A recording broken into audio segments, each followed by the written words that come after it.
তাহলে আজকে business স্টাডিজের second chapter MCQ গুলো পড়াচ্ছি, ঠিক আছে? সেকেন্ড চ্যাপ্টার এমসিকিউ, সেকেন্ড চ্যাপ্টারের নাম কি ছিল? কারবার সংগঠনের রূপ, ঠিক আছে তো? সেকেন্ড চ্যাপ্টারের নাম হচ্ছে কারবার সংগঠনের রূপ। এই চ্যাপ্টারের তোর এমসিকিউ গুলো পড়া।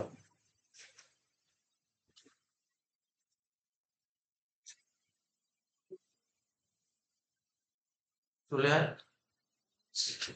ঠিক আছে তো? কারবার সংগঠনের রূপ, এই চ্যাপ্টার এমসিকিউ গুলো পড়াবে। এই চ্যাপ্টারের মধ্যে তোকে বেসিক্যালি করতে হবে কি বলতো? এক মালিকানা কারবার করতে হবে, ঠিক আছে? এক মালিকানা কারবার পড়বি, অংশীদারি কারবার পড়বি, যৌথ মূলধনী কারবার। বেসিক্যালি তিনটে পয়েন্ট বললাম। কি কি বললাম? এক মালিকানা কারবার পড়ে সব বলবো, এক মালিকানা কারবার জিনিসটা সব বলে দেবো। এক মালিকানা কারবার পড়বি, অংশীদারি কারবার পড়বি, তারপর হচ্ছে তোর কি বললাম, যৌথ মূলধনী কারবার পড়বি। আর একটা পড়বি সমবায় সমিতি বলে একটা টপিক পড়বি, সমবায় সমিতি। বেসিক্যালি চারটে টপিকই করতে হবে এই চ্যাপ্টার, বেসিক্যালি চারটে টপিক। তো দেখ এক একটা করে পড়ছি তারপরে বোঝাচ্ছি। এক নম্বর যে এমসিকিউটা বলেছে, বলছে এক মালিকি কারবার। তাহলে আগে বলি এক মালিকি কারবার কাকে বলে, ঠিক আছে? হ্যাঁ, এক মালিকি কারবার, এক মালিকি কারবারকে ইংরেজিতে বলা হয় সোল প্রোপ্রাইটারশিপ বিজনেস। কি বললাম? Soul প্রোপ্রাইটারশিপ business. সোল মানে একা, সোল মানে হচ্ছে একা, প্রোপ্রাইটার মানে মালিক। অর্থাৎ যেই বিজনেসে মালিক একজনই তাকে বলা হয় সোল প্রোপ্রাইটারশিপ বিজনেস বা এক মালিকানা কারবার। বোঝা গেল কি বললাম? যদি কখনো জিজ্ঞাসা করা হয় এক মালিকানা কারবার কি, তখন বলবো এক মালিকানা কারবার বলতে বোঝায় যে বিজনেসে মালিক একজন তাকে বলা হয় এক মালিকানা। তো যে বিজনেসে মালিক একজন সে বিজনেসের দায়িত্ব কাকে নিতে হবে? মালিককে একাকে নিতে হবে। যে বিজনেসে মালিক একজন সে বিজনেসের লাভ কে বিয়ার করবে? মালিকই বিয়ার করবে। যে বিজনেসে মালিক একজন সেখানে লস কাকে বিয়ার করতে হবে? ওকেই বিয়ার করতে হবে। যে বিজনেসের মালিক একজন ক্যাপিটাল টাকা কে নিয়ে আসবে? মালিক নিয়ে নিয়ে, মানে সমস্ত কিছু মালিককে একাই নিয়ে আসবে। তা এটা বুঝতে পারলি এক মালিকানা কারবার মোটামুটি বুঝতে পারলি। আবার পড়বো তো।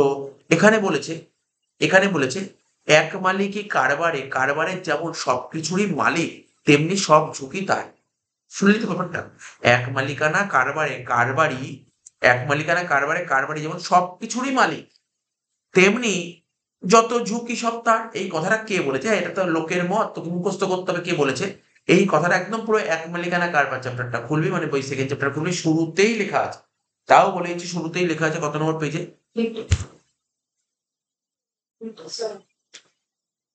57 পেজে। 57 পেজে দেখিস, 57 পেজে তুই তোকে বলেছি কোন জায়গাটায়। 57 পেজ আপনারা শুরু হচ্ছে, এই যে 58 পেজ, ঠিক আছে? 58 পেজে দেখ এক মালিকে কারবার বলে কথা লেখা আছে। এখানে দেখ লেখা আছে গার্স্টেন বার, গার্স্টেন বার। কি বলেছে? এক মালিকে কারবারে, কারবারি যেমন সবকিছুরই মালিক তেমন সব ঝুঁকি তারই। এই কথাটা কে বলেছে? গার্স্টেন বার। মুখস্থ করতে হবে এই মতগুলো, ঠিক আছে? লোকের মত দেয় কিন্তু পরীক্ষায়, কিন্তু লোকের মত দেবেই দেবে পরীক্ষায়।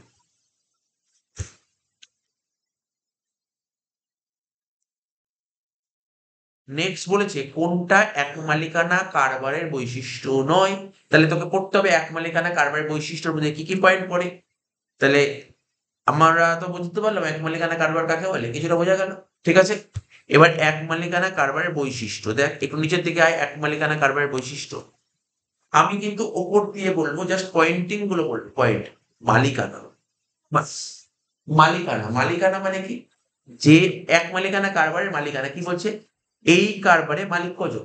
একজন, হয়ে গেল মালিকানা। নিয়ন্ত্রণ, কে নিয়ন্ত্রণ করবে ব্যবসাটা? ওই মানে এক মালিকানা কারবার, যে ব্যবসার মালিক সেই কি কারবারটাকে নিয়ন্ত্রণ করবে, কন্ট্রোল করবে। প্রথম পয়েন্ট হয়ে গেল মালিকানা নিয়ে। তারপর কি বলেছে দেখ, একটা মালিকানা ও নিয়ন্ত্রণ বললাম। নেক্সট পয়েন্ট কি হলো? আইন, ঝুঁকি ও দায়, ঝুঁকি ও দায় বলি।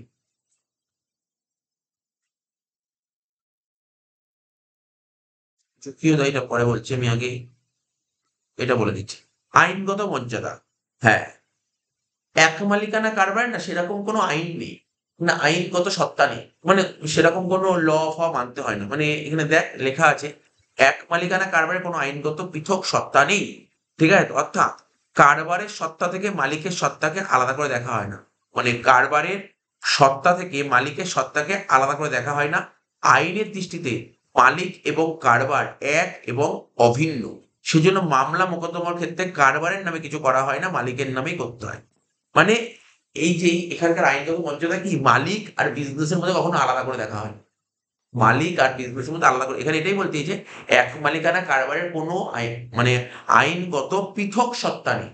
ঠিক আছে তো, আইনগত পৃথক সত্তা নেই, অর্থাৎ কারবারের সত্তা থেকে মালিকের সত্তাকে আলাদা করে দেখা হয়। মানে কারবার মানে এমন না যে মানে কারবার আলাদা মালিক আলাদা এরকম করে দেখা হয়, দুটোকেই এক ধরায়, কারবারের সত্তা আর মালিকের সাথে সেম।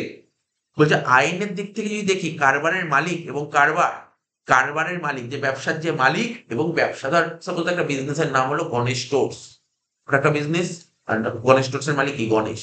তো বলছে কি গণেশ স্টোর্স আর গণেশ মানে মালিক এবং কারবার দুজনেই এক। সেজন্য মামলা মোকদ্দমা যখনই কোনো কোর্টে কেস ফেস ওঠে বা মামলা মোকদ্দমা হয়, সেক্ষেত্রে কারবারের নামে আলাদা করে কিছু করা হয় না, মালিকের নামে। তো এটা হচ্ছে আইনগত বঞ্চনা। কিন্তু যখনই এরপরে যখন আমরা পার্টনারশিপ অংশীদারি কারবার করবো না, তখন কি হবে জানিস তো, মালিক আর কারবারের মধ্যে পৃথক সত্তা থাকবে, এখানে পৃথক সত্তা নেই। ঠিক আছে, অর্থাৎ ডিফারেন্ট এন্টিটি থাকবে পার্টনারশিপ, এখানে ডিফারেন্ট এন্টিটি নেই, সেম এন্টিটি। মালিক মূলধন সরবরাহ, এটা তো বুঝতেই পারছিস, এই ব্যবসা করছো তুমি, এক মালিকানা কারবারে ক্যাপিটাল কোথা থেকে জোগাড় করবো? ব্যবসার মালিকই টাকাটা নিয়ে আসবে। কে টাকা জোগাড় করবে? ব্যবসার মালিক। ব্যবসার মালিকের কাছে পর্যাপ্ত পরিমাণ টাকা না থাকলে ও মার্কেট থেকে লোন করবে, বন্ধু বান্ধব আত্মীয় স্বজন, ঠিক আছে, পাড়া প্রতিবেশী, কোথাও থেকে টাকা না পেলে ব্যাংকের থেকে ধার করবে, ওকেই দিতে হবে। ব্যবস্থাপনা, তো কিছুক্ষণ আগেই বললাম ম্যানেজমেন্টের দায়িত্ব কে নেবে? আজকে ধর একজন ধর কেউ মুদিখানা দোকান খুলেছে, ম্যানেজমেন্টের দায়িত্ব কাকে নিতে হবে? ওই ম্যানেজ করবে, অন্য কেউ ম্যানেজ করবে না। তো এটাই বলেছে এক মালিকানা কারণে ম্যানেজমেন্টের দায়িত্ব ওকেই নিতে হবে। স্থায়িত্বে অনিশ্চয়তা, ঠিক আছে তো, এক মালিকানা কারবার, আজকে ধর কেউ ধর একটা মুদিখানা দোকান খুললো, সে কতদিন দোকানটা কন্টিনিউ করছে তার উপর ডিপেন্ড করবে, তাই না? বলছে এক মালিকানা কারবার স্থায়িত্ব সম্পূর্ণভাবে মালিকের কর্মদক্ষতা ও ইচ্ছার উপর নির্ভরশীল। সে কতদিন দোকানটাকে কন্টিনিউ করতে পারবে, তাই না? ওর কি কর্মদক্ষতা আছে, ওর কি ইচ্ছা আছে, তার উপর নির্ভরশীল। মালিকের মৃত্যু হলে কিংবা স্বাভাবিক কাজে অক্ষম হলে, কারণ ভালো করে দেখ কি বলছে, মালিক যদি মরে যায়, মালিক যদি যে ব্যবসা করে সে যদি মরে যায়, সে কি করতে পারে? ও যদি মরে যায় তাহলে ছেলে, বউ বা মেয়ে দোকান করতে পারে, বা তারা যদি করতে না চায় তাহলে দোকান উঠে গেল। তো এখানে বলছে মালিকের মৃত্যু হলে কিংবা স্বাভাবিক কাজে অক্ষম হলে, ও আর পারছে না, অপারক, এখন আর কাজ করতে পারছে না, তখন বিজনেসটা উঠে যাবে। ঠিক আছে তো, মালিক ইচ্ছা করলে যে কোনো সময় কারবার, আজকে ধর তুই একটা দোকান খুলি, তোর ইচ্ছা করছে দোকান খুলে দিই, তার মানে কি স্থায়িত্বে কোনো নিশ্চয়তা নেই, অনিশ্চয়। ঠিক আছে, ঝুঁকি ও দায় বেশি। সত্যি তো, এক মালিকানা কারবারে না প্রচুর রিস্ক নিতে হয়, এক মালিকানা কারবারে প্রচুর রিস্ক থাকে এবং প্রচুর দায় থাকে। এক মালিকানা কারবারে, বলছে এক মালিকানা কারবারে মালিক প্রচুর ঝুঁকি নিতে হয়। কিন্তু এটাই যদি পার্টনারশিপ বিজনেস হতো, ওই ঝুঁকিটা ভাগ হয়ে যেত, রিস্কটা ভাগ হয়ে যেত, ওই যে লাইবিলিটিটা ভাগ হয়ে যেত। এটা হচ্ছে ব্যাপার, ঝুঁকি ও দায়, এক মালিকানা কারবারে ঝুঁকি ও দায় বেশি। যেহেতু তিনি কারবারে সবকিছুই ভোগ করেন, তাই সমস্ত ঝুঁকি তাকেই ভোগ করতে হবে। আজকে বিজনেসে যত টাকা লাভ হলো, ধর একজন এক মালিকানা কারবার, ও বিজনেস করে যত টাকা লাভ করলো, লাভের পুরো টাকা ও নিজেই নিয়ে যাবে, ও তো লাভের টাকা কাউকে দেবে না। তাহলে ওর যখন লস হবে, ওর যখন ক্ষতি হবে, তাহলে লোকে কেন ভোগ করবে, তাই না? তার মানে যত ঝুঁকি ওকেই নিতে হবে। ঠিক আছে তো, কারবারে কোনো দায় মেটাতে, হ্যাঁ, ধর একজন এক মালিকানা কারবার, ও বিজনেস করছে, ও ধর সাপোজ ধর ব্যাংকের থেকে কোনো টাকা পয়সা ধার করে, ধর 1 লাখ 2 লাখ 3 লাখ টাকা ধার করে ব্যবসা করছে, তাহলে ও যদি ব্যবসা ধার যদি মেটাতে না পারে, তাহলে প্রয়োজনে ওর বাড়িঘর বিক্রি করতে হতে পারে, বাড়িঘর বিক্রি করে ওকে কিন্তু টাকা মেটাতে, এটা হচ্ছে এক মালিকানা কারবার, এটা একটা বড় অসুবিধা। ঠিক আছে তো, তাহলে কি বলছে, দায় মেটাতে হলে প্রয়োজনে কারবারের মালিকের ব্যক্তিগত সম্পত্তি বিক্রি করে মেটাতে হবে, এটাই হচ্ছে আইন। কি বললাম বুঝতে পারলি? ধর যারা আচ্ছা বুঝতে পারছিস এক মালিকানা কারবার কোনটাকে বলে? যেমন দেখবি তুই বাড়ির আশেপাশে দেখবি অনেক মুদিখানা দোকান আছে, অনেক দোকান, আমাদের আশেপাশে লোকালে যে সমস্ত দোকান থেকে এই সময় এক মালিকানা কারবার, পার্টনারশিপ বিজনেস না। পার্টনারশিপ মানে কি? 2 জন 3 জন মিলে যে বিজনেস, ওটা না। এখানে আশেপাশে, তোর বাড়ির আশেপাশে যত দোকান দেখিস, সবই এক মালিকানা কারবার। ঠিক আছে তো, ওর যদি কোনো লাইবিলিটি থাকে, কোনো দায় থাকে, তাই মানে কি, ওর কাছে যদি কেউ টাকা পায়, ঠিক আছে, ওর টাকাটা মেটাতে হবে। যদি ব্যবসা বন্ধ হয়ে গেল, ব্যবসা উঠে গেল, ও তখন কি করবে? ওর নিজস্ব সম্পত্তি বেচে ওদের টাকা দিতে হবে। এটাই হচ্ছে সবচেয়ে বড় অসুবিধা। ঠিক আছে, তারা বলেছে কি মুনাফায় অংশগ্রহণ, বলেই দিয়েছে, আর কিছু বলার দরকার নেই। মুনাফায় অংশগ্রহণ কি, এটা বুঝেই গেছিস। কারবারের আয়তন ছোট, কি মনে হয়, এক মালিকানা কারবার কি খুব বড় হয় না মোটামুটি? এক মালিকানা কারবার অবশ্যই ছোট হয়। ঠিক আছে তো, ছোট হয়। আচ্ছা, তারপর বলছে গোপনীয়তা রক্ষা। হ্যাঁ, এটা এই কারবারে গোপনীয়তা রক্ষা থাকে। মানে তুই তো সব জানিস, তুই তো কাউকে বলবি না, গোপনীয় তোর সিক্রেট থাক। তো এখানে আমি দেখ সব কটা পয়েন্ট পরেই দিলাম। তো এক মালিকানা কারবারে বলছে কোনটা বৈশিষ্ট্য নয়, দেখ মালিকানা ও নিয়ন্ত্রণ বৈশিষ্ট্য, মালিকই মূলধন সরবরাহ করে বৈশিষ্ট্য, মুনাফা মালিকই ভোগ করে বৈশিষ্ট্য, নিবন্ধন বাধ্যতামূলক নয়। দেখ এক মালিকানা কারবারে নিবন্ধন তো বাধ্যতামূলক নয়। নিবন্ধন মানে রেজিস্ট্রেশন। যারা ব্যবসা করে তাদের একটা নিজস্ব একটা রেজিস্ট্রেশন। নিবন্ধনকে ইংরেজিতে বলা হয় রেজিস্ট্রেশন। রেজিস্ট্রেশন বুঝিস তো? এক মালিকানা কারবার, আজকে ধর আমার মনে হলো বাড়ির বাইরে একটা চায়ের দোকান খুলবো, এর জন্য কি আমাকে কোর্ট কাছারি একটা আইন কানুন নিয়ে একটা রেজিস্ট্রেশন করতে হবে নাকি? দরকার নেই, দরকার নেই। কিন্তু যখনই পার্টনারশিপ বিজনেস হবে না, দুজন পার্টনার মিলে বিজনেস করবে, তখন রেজিস্ট্রেশন ওখানেও করা বাধ্যতামূলক নয়, বাট অনেকে করে। কেন করে? যাতে ওদের মধ্যে পার্টনারদের মধ্যে যাতে কোনো ঝগড়াঝাটি না থাকে। একটা ঝগড়া হয়, পার্টনারশিপ যখন করবো তখন বলবো, ওদের মধ্যে যখন ঝগড়াঝাটি হয়, তো ঝগড়াঝাটি না হয় তাই জন্য রেজিস্ট্রেশনটা করা হয়। আর কোম্পানিদের রেজিস্ট্রেশন বাধ্যতাই দিল। ঠিক আছে তো? এক মালিকানা কারবার রেজিস্ট্রেশন বাধ্যতামূলক নয়।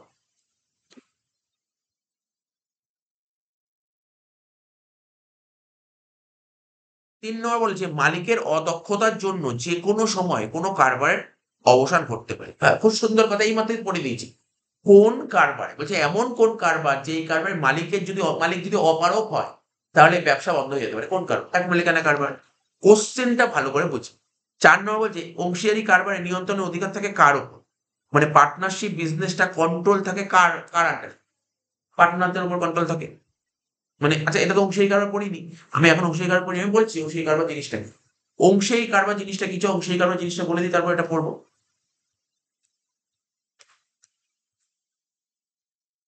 ৬১ পাতায় চলে যায়, পেজ নাম্বার 61।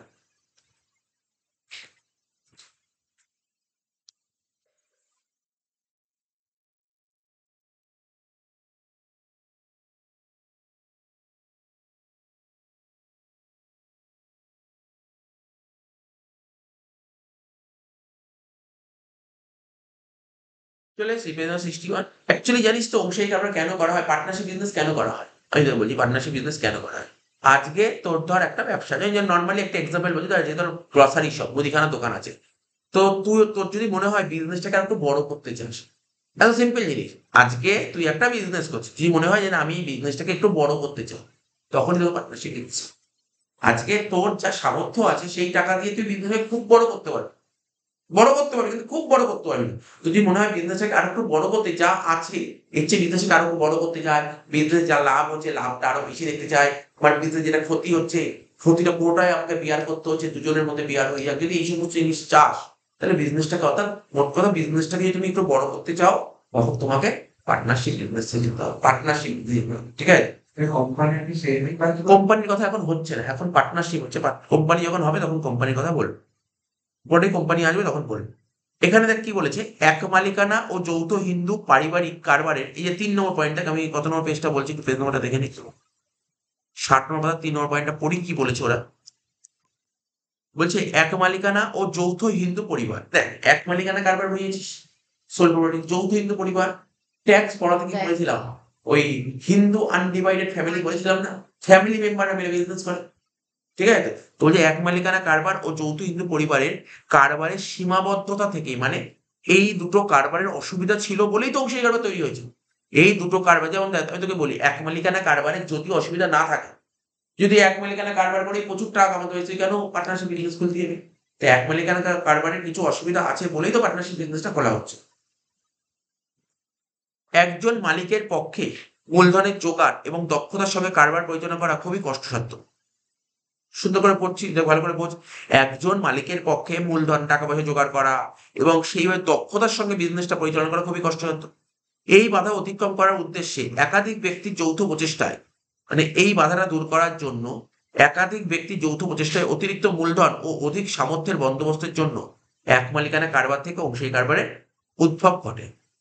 অংশীদারি কারবারে অংশীদারেরা সকলেই মালিক হিসেবে কারবার পরিচালনায় অংশগ্রহণের অধিকারী হলেও বাস্তবে অল্প কয়েকজন অংশীদারি কারবার পরিচালনায় অংশগ্রহণ করে। তবে অংশীদারি কারবার পারস্পরিক চুক্তির ভিত্তিতে প্রতিষ্ঠিত হয়। এটা একটা জাস্ট টেকনিক্যাল কথা বলেছে। অংশীদারি কারবার কিছুই না, পার্টনারশিপ বিজনেস কাকে বলছি না, আমি আমার ভাষায় বলছি। দুজন মানে পার্টনার কাকে বলে? পার্টনার হতে গেলে কজন লাগবে? দুজন। পার্টনারশিপ বিজনেস বলতে দুজন তো লাগবে, দুজন বা তার বেশি। এখন স্যার কতজন আমি বলছি একটু টাইম টু টাইম বলবো, কারণ এখানে এমসিকিউ আছে। অংশী কারবারে মিনিমাম কতজন? দুজন। ম্যাক্সিমাম কতজন? ওখানে বলা আছে, আমি সব বলবো। ঠিক আছে, অংশী কারবারে ম্যাক্সিমাম কতজন লাগে বলবো। তাহলে কি বললাম? দুই বা তার বেশি, দুজন বা তার বেশি মানুষ মিলে, ঠিক আছে, ওরা নিজের একটা চুক্তিবদ্ধ হবে। কি বললাম? নিজের একটা চুক্তিবদ্ধ হয়ে মুনাফা অর্জনের জন্য। মুনাফা মানে কি? প্রফিট কামানোর জন্য। ওরা যে বিজনেস তৈরি করে এটাকেই অংশী কারণ। আমি আবার বলছি, দুজন বা তার বেশি, দুই বা ততোধিক ব্যক্তি নিজেদের মধ্যে চুক্তি করবে, নিজেদের মধ্যে। ধর বিজনেস করলো, ওরা বললো তিন বন্ধু এ বি সি, তিনজন মিলে বলেছো আমরা একটা ব্যবসা করি, পার্টনারশিপ ব্যবসা করি। তো তিনজন মিলে বিজনেস করলো, ওরা একটা নিজেদের মধ্যে একটা চুক্তি করলো, ডিট তৈরি করলো, ডিট, চুক্তি, চুক্তি মতো তৈরি করলো। ঠিক আছে, নিজেদের মধ্যে চুক্তি করলো কেন? মুনাফা অর্জনের জন্য। মুনাফা অর্জনের জন্য একটা চুক্তি করলো, করে যে একটা বিজনেস করলো, এটাই হচ্ছে পার্টনারশিপ বিজনেস। এখানে লেখা আছে, কোথাও লেখা আছে, চিন্তা নেই। এই কথাটা যেটা বলবো এটাই লেখা আছে। এটা 3.1 এখানে মনে হচ্ছে লেখা আছে, দেখে নিচ্ছি।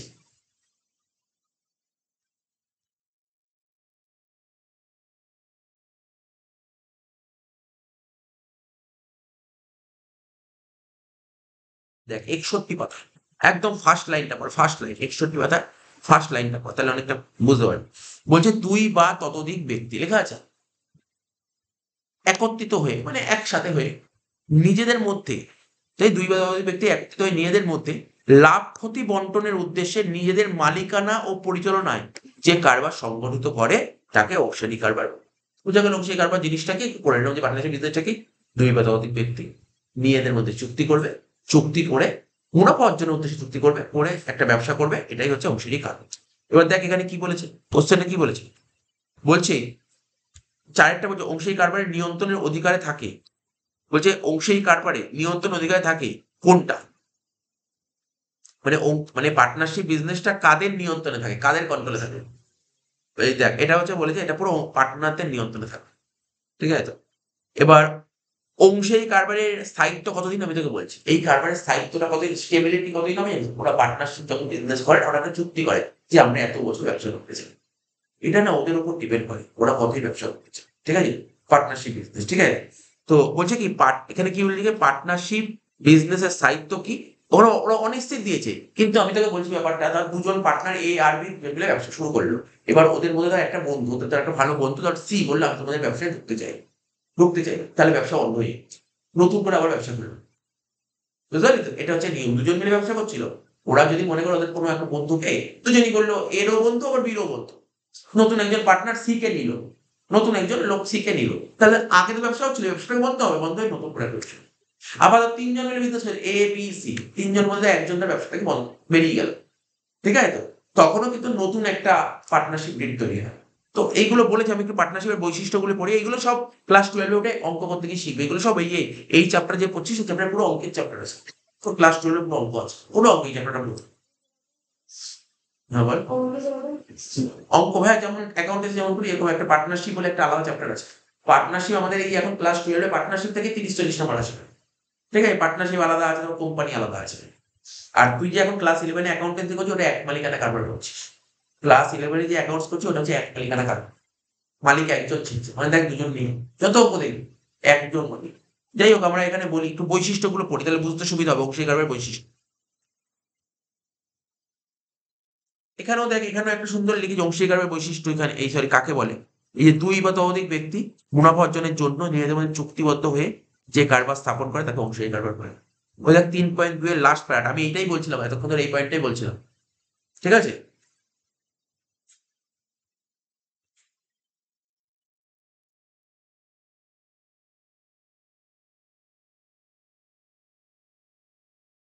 অংশীদারি কারবারের বৈশিষ্ট্যগুলো, বৈশিষ্ট্যগুলো কি বলেছে? প্রথম পয়েন্ট বলেছে মালিকানা ও নিয়ন্ত্রণ। তাহলে উদাহরণ পড়বি, যত উদাহরণ পড়বি বুঝতে সুবিধা হবে। ধর তিনজন বন্ধু এ বি সি, তিনজন মিলে পার্টনারশিপ ব্যবসা শুরু করেছে, তাহলে মালিক কারা কারা হবে? এ বি সি, তাহলে মালিকানা বলতে পারলি। তো এটাই বলছে, এটা মালিকানা। এখানে লিখেছে অংশীদারি কারবারের মেম্বার কতজন হতে হবে? মিনিমাম দুজন। ভালো করে শুনুন, নর্মাল ব্যাপার, পার্টনারশিপ বিজনেসে পার্টনার মানে কজন হতে হবে? দুজন হতে হবে, মিনিমাম দুজন। কিন্তু ম্যাক্সিমাম কতজন? ম্যাক্সিমাম 20 জন হতে হয়, ম্যাক্সিমাম 20। 2 থেকে 20, তার বেশি হয় না। 2 থেকে 20, কত বললাম? 2 থেকে 20। মনে রাখবি এমসিকিউর জন্য খুব ইম্পর্টেন্ট। অংশীদারি কারবারে মিনিমাম দুজন হয়, এইগুলো যখন খাতা নোটে নোট করবি। অংশীদারি কারবার মিনিমাম 2 জন হয়, ম্যাক্সিমাম 20 জন, তার বেশি হতে পারে না। তবে একটা কথা, ব্যাংক ব্যাংক শুনেছি যে সমস্ত ব্যাংক আমরা দেখি, ব্যাংকিংটাও বিজনেস। ব্যাংকটা যে খোলা হয় না, যে কোনো ব্যাংক খোলা হয়, তার যে কোনো অনেক প্রাইভেট ব্যাংক খোলা হয়, তো ব্যাংকের মালিক কি মানে একজন লোকই আছে? যে একটা ব্যাংক মানে কত টাকা ব্যাপার আছে, একজন মালিক হয় না। ব্যাংকের মালিক অনেক হতে পারে। বলছে ব্যাংকে ম্যাক্সিমাম কতজন মালিক হতে পারে জানিস? 10 জন, তার বেশি হতে পারে। এটা মনে রাখবে, ব্যাংকিং ব্যবসায় মালিক ম্যাক্সিমাম 10 জন হতে পারে, ম্যাক্সিমাম 10 জন। স্যার মিনিমাম, আবার কথা, মিনিমাম তো 2 জনই হবে। হ্যাঁ, না বলছি একটা যে রুল তৈরি করেছে, ব্যাংকিং ব্যবসার মালিক বেশি হতে পারবে না, 10 জনের বেশি হতে পারে। এখানে লেখা আছে, দেখ এখানে পড় ভালো করে লিখে দিয়েছে। বলছে দেখ, এই যে বলছে ভারতের আইনের দ্বারা, ভালো করে শুন, ভারত আইন তৈরি করে দিয়েছে না, আইনের দ্বারা ব্যাংকিং বা অর্থলগ্নি ব্যবসায় নিযুক্ত অংশীদারি কারবার সর্বোচ্চ সদস্য সংখ্যা 10 জন হতে হবে। মানে তুমি যদি দেখ, দু রকমের বিজনেস হয়, একটা ব্যাংকিং বিজনেস আর একটা হচ্ছে অব্যাংকিং বিজনেস। অব্যাংকিং মানে কি? অন্য বিজনেস। ব্যাংকিং বিজনেসে ম্যাক্সিমাম 10, আর ব্যাংকিং ছাড়া অন্যান্য বিজনেস 20। এইটুকু পড়তে হবে এখান থেকে, মালিকানা এইটুকু পড়লে এনাফ, শর্ট কোশ্চেনের জন্য এনাফ। তাহলে অংশীদারি কারবারে মিনিমাম সদস্য সংখ্যা 2 জন, ম্যাক্সিমাম 20 জন, তবে ব্যাংকিং এ 10। আর নিয়ন্ত্রণ কারা করেন নিশ্চয়ই বোঝানোর ব্যাপার নেই, নিয়ন্ত্রণ কন্ট্রোল কারা করেন, এরাই পার্টনাররাই কন্ট্রোল করবে। ঠিক আছে? বলছে পার্টনারশিপ বিজনেস কন্ট্রোলের ব্যাপারে প্রত্যেক অংশীদারি কারবারে অংশগ্রহণ ও পরিচালনা করার অধিকার আছে সবারই। তার একটা ব্যবসার তিনজনই কিন্তু বিজনেস পরিচালনা করতে পারে, তিনজনই পরিচালনা করতে পারে। ঠিক আছে? তো বলছে পদমর্যাদায় কেউ কারো অপেক্ষা কম নয়। নর্মাল ব্যাপার ভাই, এ বি সি তিনজনই মালিক, এ কাজ করলো বি সি কাজ করলো, তো হতে পারে না, সবাই কাজ করবে, সবাই কাজ করবে। ঠিক আছে? তো সব অংশীদার মিলিতভাবে অথবা এক বা একাধিক অংশের সব অংশের পক্ষ হয়ে কারবার পরিচালনা নিয়ন্ত্রণ করতে। দেখ সাপোজ একজন পার্টনার ধর কলকাতায় থাকে, ঠিক আছে, আর দুজন পার্টনার ধর বোম্বেতে থাকে। আর ব্যবসা কোথায় স্যার? ব্যবসা কলকাতা। তাহলে দুজন পার্টনারের পক্ষে তো ব্যবসা করা সম্ভব নয়, ব্যবসা মালিক ওরা, সারাক্ষণ তো দেখা সম্ভব নয়। তাহলে ব্যবসাটাকে দেখবে কি? সেক্ষেত্রে দেখবে কিন্তু সেক্ষেত্রে এরকমও হয়। আমার কথাটা বোঝা গেল কি বললাম? সাপোজ ধর আজকে ধর আমি ধর এখন পড়াচ্ছি, তুমি এখন পড়াচ্ছি, সারাক্ষণ পড়ানোর মধ্যে ব্যস্ত থাকি। আমি ধর কোনো একটা ব্যবসা ওপেন করবো, কোনো একটা ব্যবসা ওপেন করলাম, দুজন পার্টনার মিলে, আমি তো সময় দিতে পারলাম, আমি ব্যবসা সময় দিতে পারলাম। তাহলে আর একজন যে পার্টনার ছিল সে সময় দিল, সে অন্য কোনো কাজ করে। হ্যাঁ বল, প্রফিট মানে ওখানে একটু ও হয়তো একটু এক্সট্রা কিছু পাবে, ও একটু এক্সট্রা কিছু পাবে। এরকমও হয়, ব্যবসায় এরকমও হয়। বললাম বুঝলি, সবাই ব্যবসা সমানভাবে টাইম দিতে পারবে না। ঠিক আছে? সবাই সমানভাবে টাইম দিতে পারে। এইগুলো সব আস্তে আস্তে আসবে। এই যে ও যে এক্সট্রা কাজ করলো তার বদলে কি পাবে? অবশ্যই পাবে তো। ও যে কাজ করলো তার বদলে এক্সট্রা পাবে তো কিছু। এগুলো সব হবে। তো এখানে অনেক কিছু বলেছে, সব অংশীদার মিলিতভাবে ওরা ৩ জন পার্টনার একসঙ্গে ব্যবসা করতে পারে, অথবা এক বা একাধিক অংশীদার সব অংশীদারের পক্ষ নিয়ে একজন, ভালো করে শুনবি, একজন, তার এবিসি ৩ জনের মধ্যে যেকোনো একজন, বা এবিসি ৩ জনের মধ্যে ২ জন, ঠিক আছে? ২ জন সব অংশীদারের পক্ষ নিয়ে কারবার পরিচালনা নিয়ন্ত্রণ করে। এগুলো তো তোরা দেখেছিস, দেখবি অনেকের পক্ষে দেখবি, অনেকে দেখবি চাকরি করে না, সঙ্গে পাশাপাশি ব্যবসা করে, ব্যবসায় অত টাইম দিতে পারে না। এই জন্য পার্টনারশিপ বিজনেস করলে অন্য পার্টনার সময়, তার বদলে ও তো এক্সট্রা কিছু পাবেই। অন্য পার্টনার কেন মানবে যে তুমি সারাক্ষণ চাকরি বাকরি করবে, তুমি চাকরি করবে তারপরে ব্যবসা থেকে প্রফিট সমান ভাগ নেবে? এরকম তো হবে না, কিছু তো ঝামেলা হবেই। তো এইগুলো ঝামেলা যাতে না মেটে না হয়, তার জন্য আমরা চুক্তি করবো যে দেখো আমি ও বিজনেসে এত টাইম দিয়ে, বি আর সি বিজনেস এত টাইম দিয়ে, তার বদলে ওরা এক্সট্রা পাবে কিছু, ওরা কিছু পাবে। কমন ব্যাপার। বি আর সি যদি ওই টাইমটা না দিত, তাহলে অন্য জায়গায় চাকরি করলে কি পেত? স্যালারি নেবে বিজনেস থেকে, এরকম কিছু হবে। কি বললাম বুঝতে পারলি? এটা নিয়ম। এগুলো সব তোরা যখন ক্লাস 12 এ উঠবি, যে প্রফিট অ্যান্ড লস অ্যাপ্রোপ্রিয়েশন বলে একটা চ্যাপ্টার আছে, ওখানে এই টাইপের কি সব কথা, এই কনসেপ্টের উপর। তো ১ নম্বর পয়েন্ট বললাম, আইনগত মর্যাদা। কি বলছে? আইনের দিক থেকে দেখতে গেলে অংশীদারি কারবারের পৃথক সত্তা স্বীকৃত নয়। ঠিক আছে? বলছে মানে একটু মানেটা বুঝবা কি বলছে? অংশীদার মানে পার্টনার, অংশীদারকে ইংরেজি বলে পার্টনার। আর অংশীদারি বিজনেস মানে পার্টনারশিপ বিজনেস। পার্টনার তার ৩ জন পার্টনার মিলে বিজনেস করি, A B C, ৩ John partner. এবার এ বি সি ৩ জন মিলে একটা বিজনেস করলো, বিজনেস একটা নাম দিল, কি লিখলো? এবিসি। ABC ABC enterprise. দোকানটার নাম কি হলো? ABC enterprise. তো দেখেছিস রাস্তাঘাটে অনেক দোকান থাকে এরকম, একটা দোকানের নাম হলো কি? ABC enterprise. ঠিক আছে? এবিসি এন্টারপ্রাইজ, যেই এবিসি এন্টারপ্রাইজ মালিক কে? এবিসি। তাহলে এবিসি হচ্ছে পার্টনার, আর এবিসি এন্টারপ্রাইজ হচ্ছে বিজনেস। ঠিক আছে?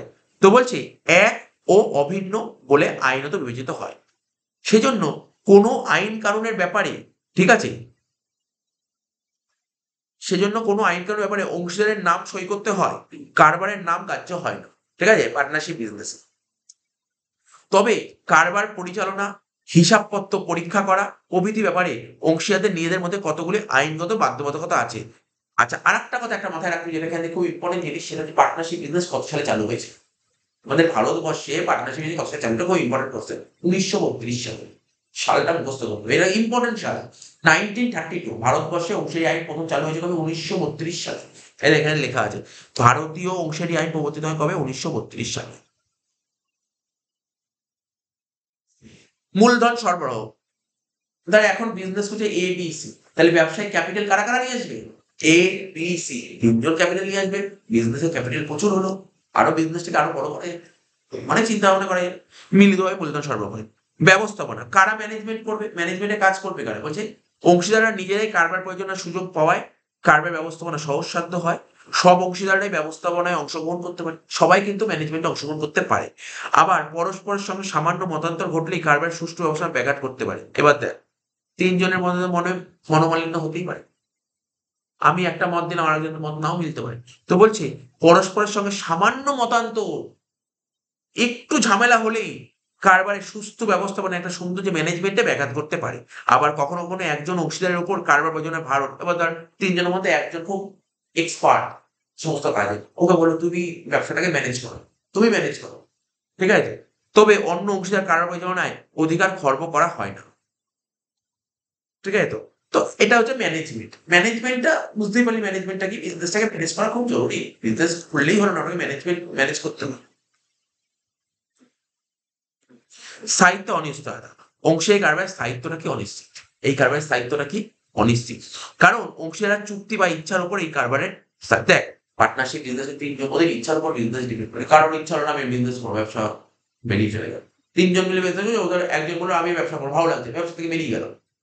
তাহলে ব্যবসা থেকে তিনজন মিলে তো চুক্তি করেছিল, একজন যদি বেরিয়ে যায় তাহলে বিজনেস বন্ধ হয়ে গেল, ওখানে বিজনেস বন্ধ হয়ে গেল। বুঝিস কি বললাম? তিনজন মিলে বিজনেস করছিল, একজন যদি ব্যবসা থেকে বেরিয়ে যায় ব্যবসা বন্ধ হয়ে যাবে। এখন তো বলি স্যার ধরুন বি বেরিয়ে গেল, তাহলে এ আর সি ব্যবসা করতে হবে, ওদের নতুন করে আবার চুক্তি করতে হবে। এটা হচ্ছে নিয়ম, এটা হচ্ছে নিয়ম। তো বলছে কি বলছে দেখ, অংশীদারদের চুক্তি কিংবা ইচ্ছার উপর এই কারবার স্থায়িত্ব নির্ভরশীল। চুক্তি বা ইচ্ছার উপর, ওরা যদি চুক্তি করে থাকে যে আমরা ব্যবসাটাকে 10 বছর করবো, ব্যাপারটা কি হয়, ধর ওরা চুক্তি করলো, ধর আমরা ব্যবসাটাকে 10 বছর করবো, তিনজন মিলে। এবার ধর মাঝখানে ধর বি বললো আমার বয়স হয়ে গেছে বা শরীর খারাপ, আমি আর ব্যবসা করতে চাই না। তখন বি এই কথাটা এ আর সি কে বলবে, তাহলে আমি আর ব্যবসা করতে চাই না।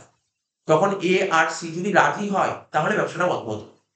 ঠিক আছে, ওরা রাজি হবে, কারণ ওরা বুঝতে পারবে যে না ওর শরীর খারাপ, ব্যবসাটাকে করতে পারবে না, ব্যবসার পক্ষে তো খুব খারাপ হবে। তো ওরা তখন ব্যবসাটাকে বন্ধ, নতুন করে আবার ব্যবসা করবে। ঠিক আছে, তো তো এখানে বলেছে কি কিসের উপর ডিপেন্ড করে? চুক্তি কিংবা ইচ্ছার উপর এই কারণে স্থায়িত্ব নির্ভরশীল। চুক্তি অথবা ইচ্ছার উপর। মিলিতভাবে ঝুঁকি ও দায় বহন, এটা বুঝতেই পেরেছিস কি করে, মিলিতভাবে রিস্ক নেবে। মুনাফায় অংশগ্রহণ, এই যে ব্যবসায় যত টাকা লাভ হবে না, তিনজন মিলে ভাগ করে নেবে। স্যার কে কত টাকা ভাগ পাবে? ওদের চুক্তিতে ঠিক করা থাকবে। ওদের যখন চুক্তি তৈরি হবে চুক্তিতে ঠিক করা থাকবে কে কতটা প্রফিট দেবে। যেমন প্রফিট রেশিও এরকম তিনজনের লেখা থাকতে পারে 1:1:1, সমান ভাবে ভাগ করলো, বা এমন হতে পারে 2:1:1, 3:2:1, সেটা ওরা করবে নিজেরা বসে। এ বি সি তিনজন মিলে বসে ঠিক করবে কার কত টাকা প্রফিট হওয়া উচিত। ঠিক আছে, এটা ওরা নিজেরা মধ্যে চুক্তি করবে। এখানে কি বলেছে, মুনাফা অর্জনই কারবারের একমাত্র উদ্দেশ্য।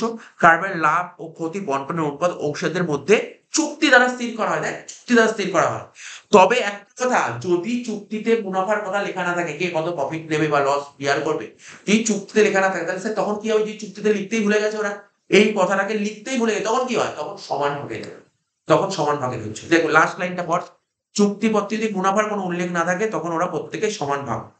আর নিবন্ধন বাধ্যতামূলক নয়, পার্টনারশিপ বিজনেসেও কিন্তু রেজিস্ট্রেশন বাধ্যতামূলক নয়। বলছে এখানে নিবন্ধন বাধ্যতামূলক নয়, তবে পার্টনাররা যদি চায় করতে পারে। আমি তো বলবো পার্টনারশিপ বিজনেস রেজিস্ট্রেশন করা অবশ্যই উচিত, বাধ্যতামূলক নয়। ভালো করে শুনবি, উচিত আর বাধ্যতামূলক নয় মানে আলাদা ব্যাপার। বাধ্যতামূলক নয়, কেন করতে হয়? ধর আজকে ধর ঝামেলা হতে পারে, যদি বিজনেস পার্টনারশিপ দেখে জানি সবচেয়ে বেশি ঝামেলা হয় কোন ব্যবসায়? সবচেয়ে বেশি ঝামেলা পার্টনারশিপ বিজনেসে। তো পার্টনারশিপ বিজনেসে যদি কোনো ঝামেলা হয়, সেই ঝামেলা মেটাতে গেলে তোকে কোথায় যেতে হবে? কোর্টে যেতে হবে। তো কোর্টে রেজিস্ট্রেশন না করা থাকলে প্রচুর সমস্যা হতো। রেজিস্ট্রেশন করতে হবে, করলে ভালো, না করলে ক্ষতি নেই, কিন্তু করলে ভালো। এই যে এখানে কি লিখেছে? ইচ্ছার উপর নির্ভর করে তুমি রেজিস্ট্রেশন করবে কি করবে না, ইচ্ছার উপর নির্ভর। ঠিক আছে, ইচ্ছার উপর ডিপেন্ড। তাহলে কি বলে? অংশীদার কারবারের স্থায়িত্ব বুঝতে পারলি অনিশ্চিত।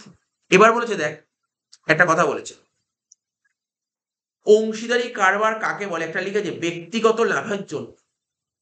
ঠিক আছে তো, 6 নম্বরটা ব্যক্তিগত লাভের জন্য কারবারের সাধারণ উদ্দেশ্যে একাধিক ব্যক্তি কারবার পরিচালনার জন্য যে সম্পর্ক সৃষ্টি করে, ঠিক আছে তো, তাকে অংশীদারি কারবার বলে। এটাতে একটা বলি অংশীদারি কারবার বলে, এই কথাটা কে বলেছে?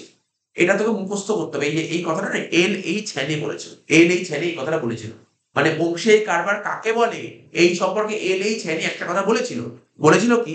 ব্যক্তিগত লাভের জন্য, ঠিক আছে, কারবারের সাধারণ উদ্দেশ্যে একাধিক ব্যক্তি কারবার পরিচালনার জন্য যে সম্পর্ক সৃষ্টি করে তাকে অংশীদারি কারবার বলে। ঠিক আছে?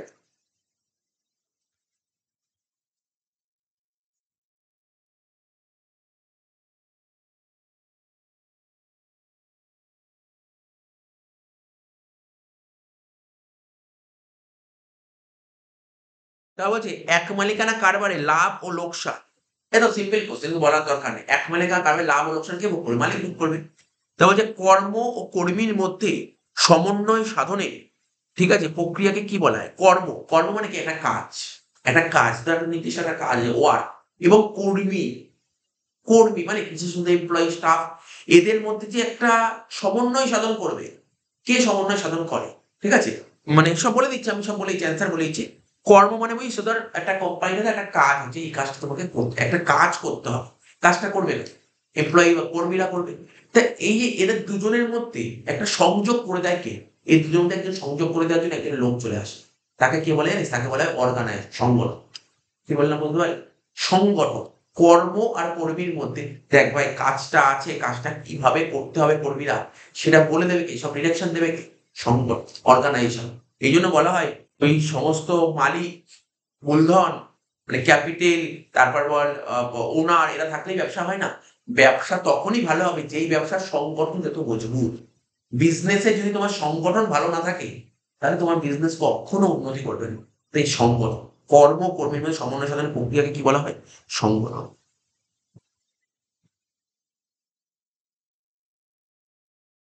আচ্ছা, অ্যাক্টিভ মানে জানিস? অ্যাক্টিভ মানে কি? অ্যাক্টিভ মানে কি? যেমন আমাদের কোচিং যারা পড়ছে তাদের তিন সমস্ত স্টুডেন্ট অ্যাক্টিভ।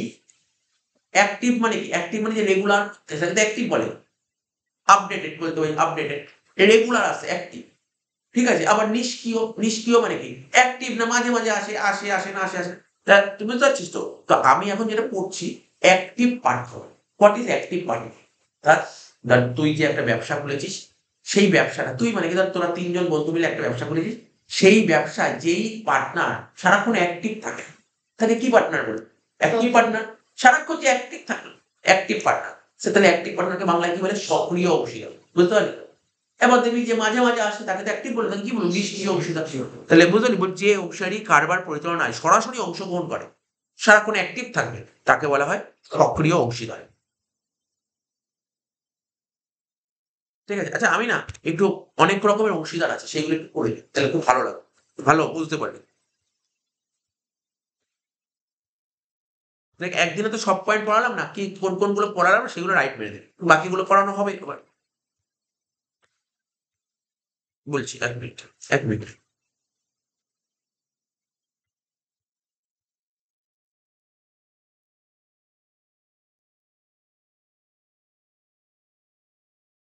67 পেজে হয়, হ্যাঁ 67 পেজ, 67 পেজ, এটা সব করা পড়িয়ে দেবো আজকে। এটাই সব কটা পড়িয়ে রেখে দেবো, এই কটাই পড়াবো। এটা ঠিক আছে? বলছে বিভিন্ন প্রকারের অংশীদারি কারবার, different types of partnership business. প্রথমে কি বলছে? Ordinary partnership business. ঠিক আছে তো? কি বলেছে প্রথমে? Ordinary partnership business.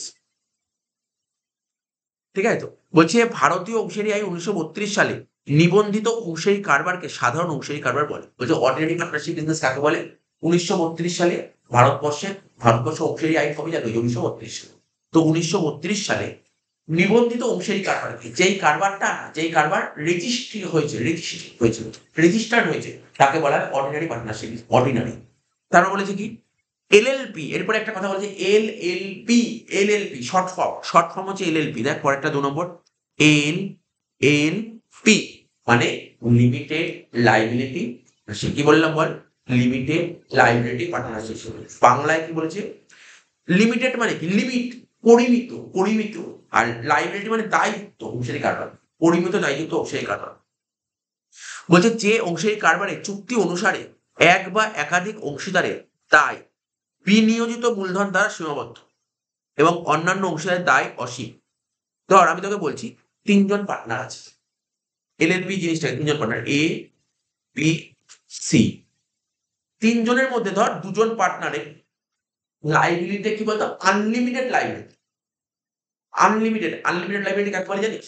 Unlimited liability, এক মালিকানা কারবারের যে লাইবিলিটি ছিল ওটাকে আনলিমিটেড বলে। আনলিমিটেড লাইবিলিটি মানে সাপোজ ধর বি আর সি ব্যবসা করার জন্য ধর মার্কেট থেকে টাকা ধার করেছে, ঠিক আছে? ওরা যদি টাকাটা টাইম মতো মেটাতে না পারে তাহলে ওদের বাড়ি ঘর বিক্রি করে টাকা মেটাতে হবে, এটাকে বলে আনলিমিটেড।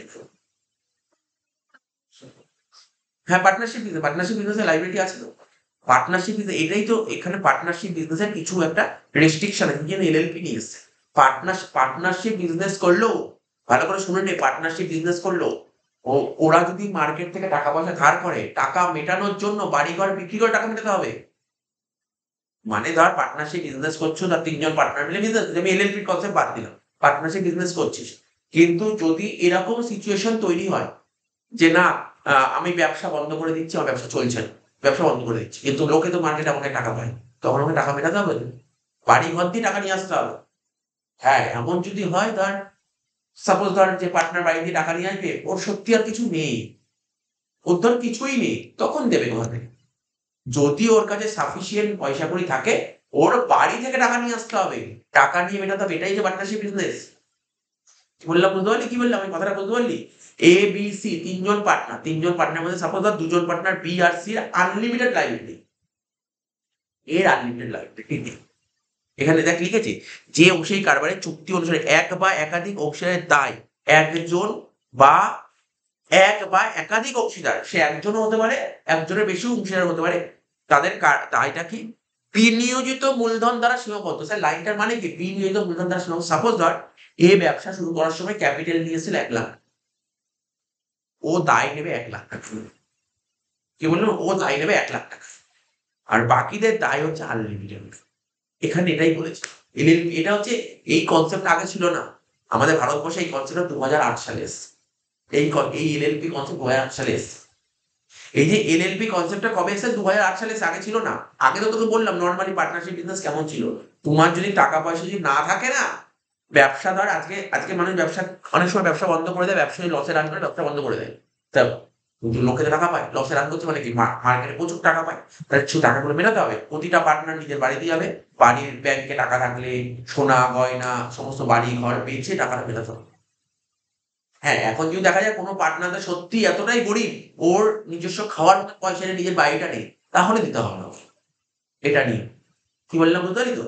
তো এখানে কি বলছে, এলএলপির কনসেপ্টটা কি, যে পার্টনারশিপ বিজনেসে একজন বা একজনের বেশি পার্টনার, একজন বা একের বেশি হতে পারে পার্টনার, ও যত টাকা ক্যাপিটাল দিয়েছে সেটাই সেটাই ও দিতে বাধ্য, দায়, ঠিক আছে? আর বাকি পার্টনারদের দায়টা কি, আনলিমিটেড, তাকে বলা হয় এলএলপি। বোঝা গেল কি বললাম? তাকে বলা হয় এলএলপি। আর বলছে স্পেসিফিক টার্ম পার্টনারশিপ বিজনেস, যে পার্টনারশিপ বিজনেসে একটা নির্দিষ্ট সময়ের জন্য গড়ে ওঠে এবং চুক্তিগত উল্লিখিত সময় মেয়াদ উত্তীর্ণ হলেই কারবারের অস্তিত্ব বিলুপ্ত হয়ে যায়। তার 3জন মিলে বিজনেস শুরু করে, কারণ আমরা 2 বছরের জন্য বিজনেস, 2 বছরের জন্য সব বোঝার 2 বছরের জন্য বিজনেস করো, 2 বছর শেষ, বিজনেস বন্ধ, চলতে পারবে না। এটা লিখেছে, বুঝতে পারলি? একটা টার্ম, তুই দেখ না, তোরা অনেকেই ব্যবসা করে, যেমন ধর দেখবি অনেকে, দেখবি ধর সাপোজ একটা প্রমোটিং বিজনেস করছে, ও কি করলো যে ঠিক আছে একটা ফ্ল্যাট নেবো, তো ঠিক হলো আমরা এই 3জন পার্টনার মিলে ফ্ল্যাটটা নেবো। ঠিক প্রমোটিং বিজনেস না, পার্টনারশিপটা যেটা হয় না, কখনো কোনো পার্টনার চেঞ্জ হয়, কখনো কোনো পার্টনার চেঞ্জ হয়ে যায়, তো ওরা বললো আমরা 3জন পার্টনার মিলে বিজনেস এটা নাও, এই বিল্ডিংটা নামাবো, তো বিল্ডিংটা নামালো, তো দেখা গেলো বিল্ডিং নামানো 2 বছর লাগলো, 2 বছর কন্ট্রাক্ট শেষ, বিজনেসটাও শেষ, ঠিক আছে? তো এখানে বলেছে কি স্পেসিফিক টার্ম পার্টনারশিপ বিজনেস। চার কি বলেছে দেখ, চার বলেছে উইলিং পার্টনারশিপ বিজনেস, ঐচ্ছিক অংশীদারি কারবার। বলছে কি ভারতীয় অংশীদারি আইন অনুযায়ী অংশীদারগণদের ইচ্ছা অনুসারে যে অংশীদারি কারবার বিলম্ব সাধন ঘটে। তাহলে কি বলছে, ঐচ্ছিক অংশীদারি কারবার কাকে বলে?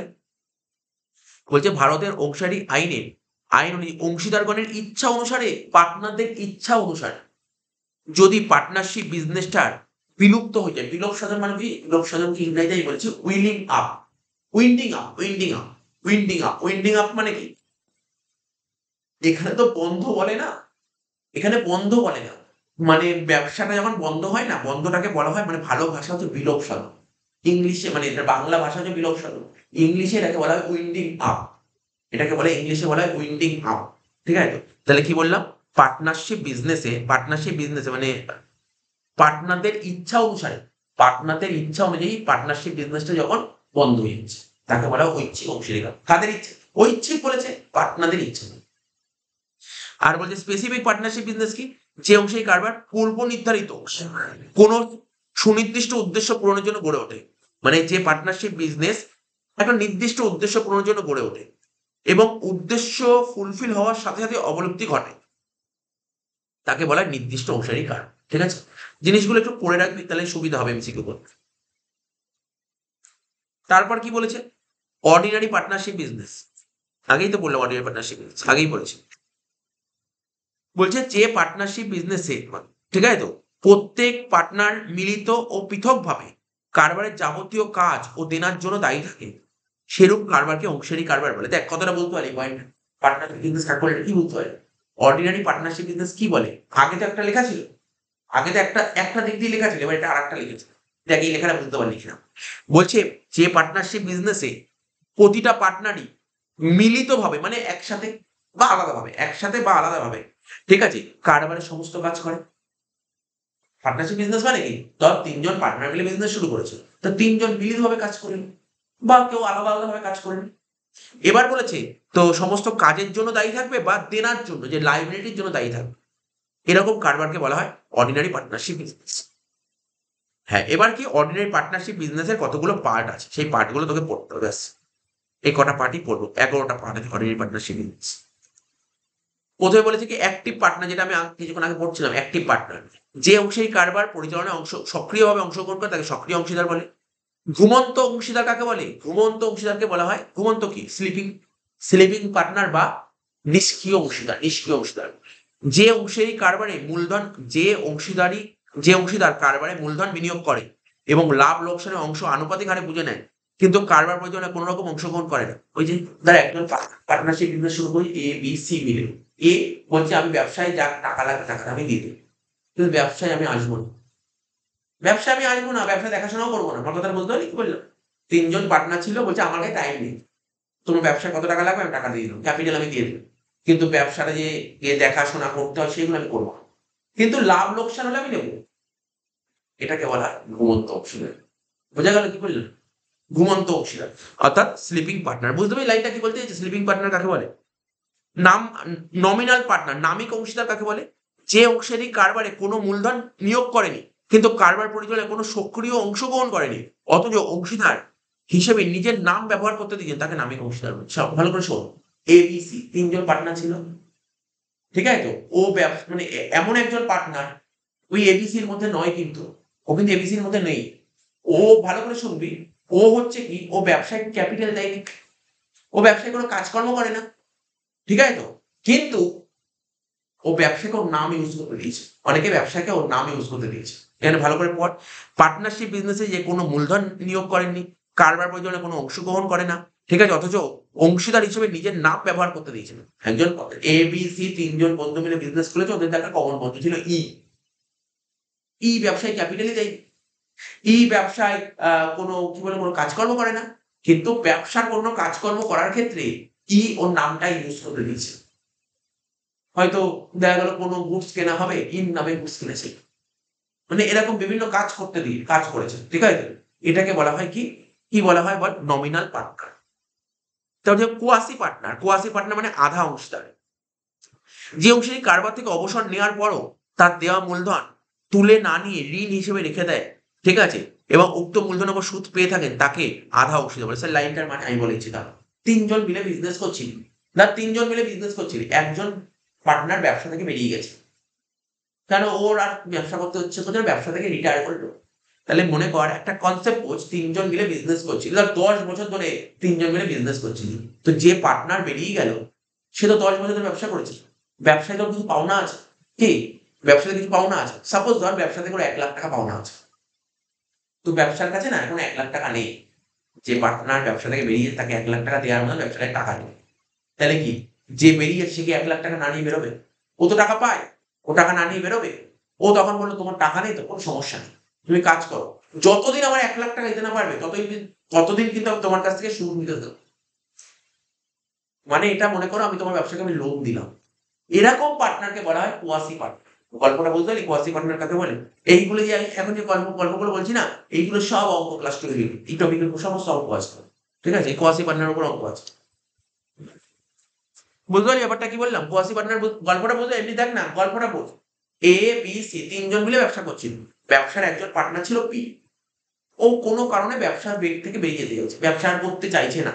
তাহলে ও যদি ব্যবসা না করে তাহলে তো ও এতদিন ধরে ব্যবসা করে ব্যবসা থেকে কিছু টাকা পয়সা পায়, তো সাপোজ ধরো 1 লাখ টাকা পায়, কিন্তু 1 লাখ টাকা যদি বিজনেস যদি 1 লাখ টাকা দিচ্ছে তাহলে তার কোয়াসি পার্টনার হলো না। কিন্তু 1 লাখ টাকা সাপোজ দিতে পারলো না, তো দিতে না পারলে কি হবে, যতদিন না পর্যন্ত টাকা দিতে পারবে ততদিন পর্যন্ত কিন্তু ওই বি সুদ নেবে, ঠিক আছে? তো সুদ নেবে, তার মানে বি কি বলবে, দেখো বি বললো তোমার টাকা নেই, আমি তোমার ব্যবসাকে লোন দিই, তাহলে তুমি আমার লোনের টাকা মিটিয়ে দাও, আমি তোমার ব্যবসায় আর আসবো না। যতদিন না পর্যন্ত মেটাতে পারবে আমি তোমার ব্যবসায় পার্টনার থাকবো। কি পার্টনার? এটাকে কোয়াসি পার্টনার বলে।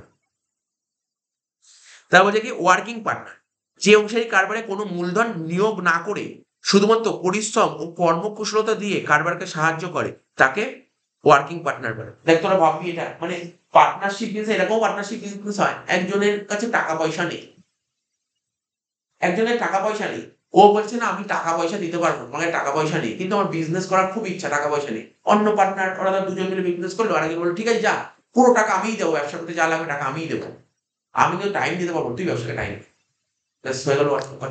গল্প বুঝছিস তো? বলি এরকম হয়তো রিয়ালিটি দেখিস, কিন্তু এরকম অনেক জায়গায় আছে, এরকম অনেক আছে, এরকম হয়, এটাকে ওয়ার্কিং পার্টনার বলে। কি বললে বুঝতে পারলো? Working partner.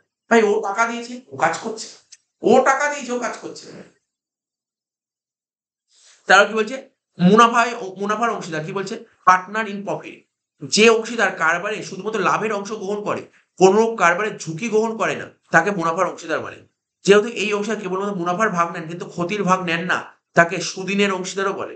দেখ এটা কি বলেছে, মুনাফার অংশীদার কি তুই নিশ্চয়ই পড়ে একবার পরে বুঝেছিস, ব্যবসায় লাভ হলে লাভের ভাগ নেবে, কোনো রিস্ক নেবেন, লাভ হলে লাভের ভাগটা নেবে, লাভ হলে লাভের ভাগটা নেবে, ক্ষতির ভাগটা নেবে না, মানে রিস্ক নেবে না, তাকে বলা হয় মুনাফার অংশীদার, ঠিক আছে?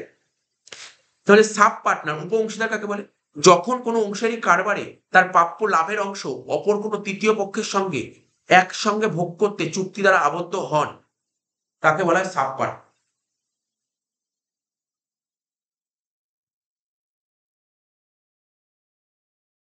যখন কোনো অংশীদারি কারবারে তার প্রাপ্য লাভের অংশ, ঠিক আছে, তার কোনো একজন পার্টনারের এত টাকা লাভ আছে, এত টাকা লাভ, তিনজন মিলে বিজনেস করছে এ বি সি, এর ধর একটা নির্দিষ্ট একটা লাভের টাকা হয়, সেই টাকাটা অপর কোনো তৃতীয় পক্ষের সঙ্গে একসঙ্গে ভোগ করতে, মানে থার্ড পার্টির সঙ্গে একসঙ্গে ভোগ করতে একটা চুক্তি করে, তাকে বলা হয় সাব পার্টনার। এরকম আর কিছু আছে পয়েন্ট, এই পয়েন্টটা পর লাস্টেরটা, মানে 10 নম্বর পয়েন্টটাকে পড়ি, তারপর আমি 8-9 পড়ছি। 10 নম্বরটা কি বলেছে, মাইনর পার্টনার। মাইনর কাকে বলে জানিস? মাইনর মানে কি? মাইনরকে বাংলায় কি বলে? নাবালক। নাবালক কাকে বলে? নাবালক বা নাবালিকা কাকে বলে? 18 বছরের নিচে হলে, 18 বছরের নিচে হলে তাকে তো নাবালক বলে। তো বলছে 18 বছর কম বয়সের কোনো অংশীদারের চুক্তি সম্পাদনের যোগ্যতা থাকে না, ঠিক আছে? কিন্তু প্রতিষ্ঠানের স্বার্থে সকল অংশীদারের সম্মতি অনুযায়ী সেই অংশীদারকে নাবালক অংশীদার হিসেবে বিবেচনা করা হয়। অ্যাকচুয়ালি 18 বছর বয়সের যদি নিচে হয় না, সেক্ষেত্রে কোনো মানে চুক্তি করতে পারে না, 18 বছরের নিচে যোগ্যতা থাকে না, কিন্তু বাকি পার্টনার যদি সম্মতি দেয় তাহলে হতে পারে, বাকি পার্টনার সম্মতি থাকলে হতে পারে, এটাকে বলা হয় নাবালক অংশীদার। তারপর হচ্ছে কি সিক্রেট পার্টনার কাকে বলে, অংশীদারি প্রতিষ্ঠানে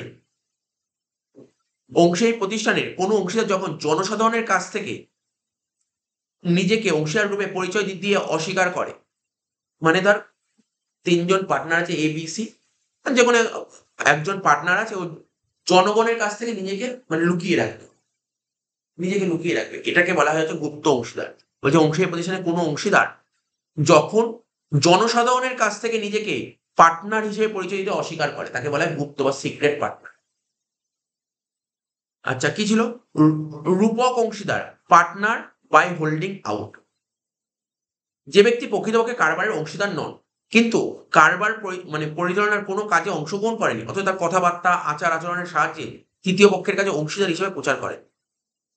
পাওনাদারগণ উক্ত প্রচারের উপর বিশ্বাস করে কারবারে যখন ঋণ দেন, তখন তিনি তার প্রচারিত রূপ অস্বীকার করতে পারেন না। এইভাবে ব্যক্তিগতভাবে তিনি যখন নিজেকে অংশীদার রূপে দাঁড়িয়ে করেন, তখন তাকে রূপক অংশীদার বলে। ভালো করে বোঝার চেষ্টা কর কি বলেছে।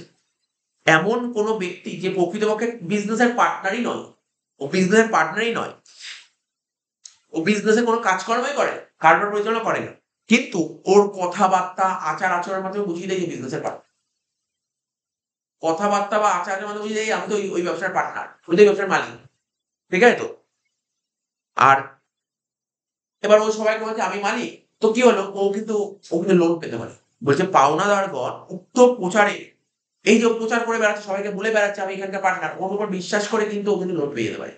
বলছে পাওনাদারগণ উক্ত প্রচারের উপর বিশ্বাস করে কারবারে যখন ঋণ দেন, তখন তিনি তার প্রচারিত রূপ অস্বীকার করতে পারে না। ঠিক আছে, এটাই হচ্ছে রূপক অংশীদার। আর লাস্ট কি আছে? পরিমিত অংশীদার। যে অংশীদারের দায় মূলধনের দ্বারা সীমাবদ্ধ, ওই যে আগেই বললাম লিমিটেড পার্টনার, মূলধন ক্যাপিটাল দ্বারা সীমাবদ্ধ তাকে লিমিটেড পার্টনার বলে। দেখ পার্টনার ওই এলএলপি করেছিলাম, এলএলপি তে কি হয়, কিছুটা লিমিটেড থাকে কিছুটা আনলিমিটেড থাকে। লিমিটেড থাকে কি দ্বারা? ক্যাপিটাল দ্বারা সীমাবদ্ধ। আর আনলিমিটেড তো বলেছি। তো এই কটা পয়েন্ট আমি তোকে পরেই দিলাম।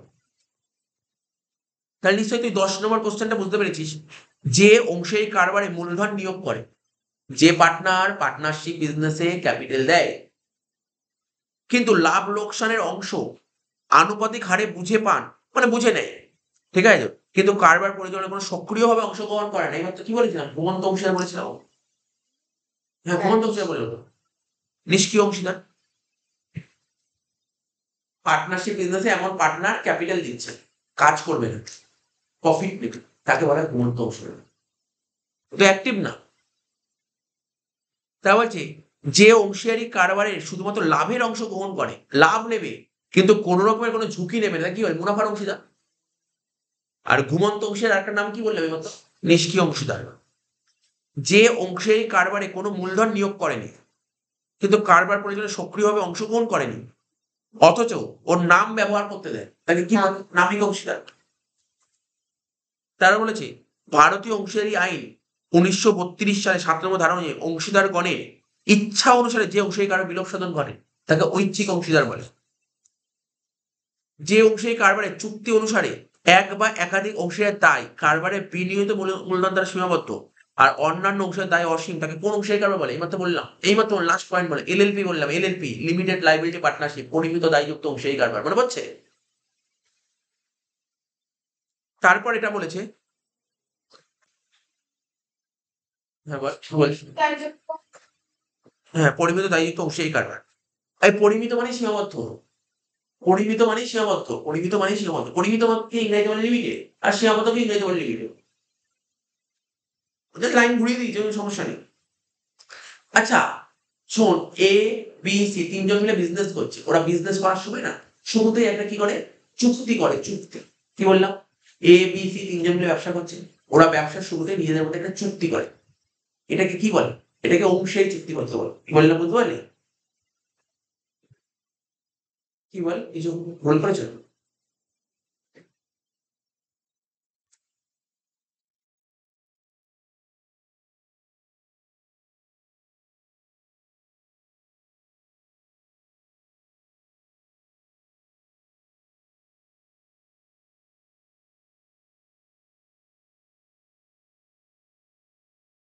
এই 65 পাতা খোল, 65 পাতা, 65, পেজ নম্বর 65 খোল, পেজ নম্বর 65 খোল। ঠিক আছে, পেজ নম্বর 65 খোল। ঠিক আছে, এটা পরে দিই, অংশীদারি চুক্তিবদ্ধ কাকে বলে? অংশীদারি চুক্তিবদ্ধ কাকে বলে? ধর তিন বন্ধু মিলে ব্যবসা করছে, এ বি সি, তিনজন মিলে ব্যবসা করছে। ওরা যখন ব্যবসা শুরু করবে না, ব্যবসার শুরুতে না ওরা একটা চুক্তি করে নেবে নিজেদের, এক জায়গায় বসে চুক্তি করলো, যাতে ভবিষ্যতে যাতে কোনো ঝামেলা না থাকে। ঠিক আছে? তাহলে এই যে ওরা চুক্তিটা করলো, কারা করলো? এ, বি, সি ৩ জন নিজেদের মধ্যে চুক্তি করলো। এটাই তো পার্টনারশিপ ডিল। এটা কিন্তু অংশী চুক্তিবদ্ধ হলো। কি লিখেছে পড়? অংশীদারি কারবারের অংশীদাররা নিজেদের মধ্যে চুক্তিবদ্ধ হয়ে যে দলিল তৈরি করে তাকে বলা অংশীদারি চুক্তি। তবে অংশীদারি চুক্তিবদ্ধ দু রকমের হয়। একটু নিচের দিকে দেখ লেখা আছে চুক্তি দু রকমের হয়। কি, কি? একটা লিখিত ও নিবন্ধিত। কি বললাম? লিখিত। লিখিত মানে কি? রিটেন হবে, কিন্তু নিবন্ধিত মানে রেজিস্টার্ড। আরেকটা কি হতে পারে? লিখিত কিন্তু অনিবন্ধিত, মানে রেজিস্টার হবে না। মানে কি? একটা রিটেন হবে, রিটেন এন্ড রেজিস্টার, আর একটা রিটেন বাট নট রেজিস্টার মানে আনরেজিস্টার, একই ব্যাপার। তো দেখ এখানে কি বলেছে? অংশীদারি কারবারে অংশীদাররা নিজেদের মধ্যে চুক্তিবদ্ধ হয়ে যে দলিল তৈরি করে তাকে কি বলে? অংশীদারি চুক্তিবদ্ধ বলে। ঠিক আছে? এত অবধি পড়ালাম। ঠিক আছে? কারণ এরপরে নতুন টপিক আরম্ভ হচ্ছে 16। ঠিক আছে?